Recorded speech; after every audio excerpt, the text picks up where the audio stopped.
இந்த வீடியோவில் நம்ம பார்க்க போகிறது கிழமையோட பெயரை ஹிந்தியில் பார்க்க போகிறோம். ஓகேயா? டேஸ் ஆஃப் த வீக் அப்படின்னா ஹிந்தியில் எப்படி சொல்கிறோம் அப்படின்னா ஷப்தாக் கே தின். ஷப்தாக் கே தின் அப்படின்னா டேஸ் ஆஃப் த வீக் அப்படின்னு அர்த்தம். ஞாயிறு அப்படின்றத ஹிந்தியில் எப்படி சொல்கிறோம் அப்படின்னா ரவிவார். ரவிவார் அப்படின்னா சண்டே. திங்கள் அப்படின்றத ஹிந்தியில் எப்படி சொல்கிறோன்னா சோமவார்.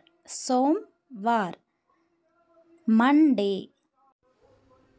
செவ்வாய் அப்படின்றத ஹிந்தியில் எப்படி சொல்லணும்னா மங்கள்வார். மங்கள்வார் டியூஸ்டே. புதன் புதவார். புதவார் வெனஸ்டே. புதவார் வெனஸ்டே. வியாழன் அப்படின்றத ஹிந்தியில் எப்படி சொல்லணும்னா குருவார். குருவார் தேர்ஸ்டே. வெள்ளி அப்படின்றத ஹிந்தியில் எப்படி சொல்லணும்னா சுக்ரவார். சுக்ரவார் அப்படின்னா ஃப்ரைடே. சனிக்கிழமைய ஹிந்தியில் எப்படி சொல்லணும்னா சனிவார். சனிவார் சாட்டர்டே.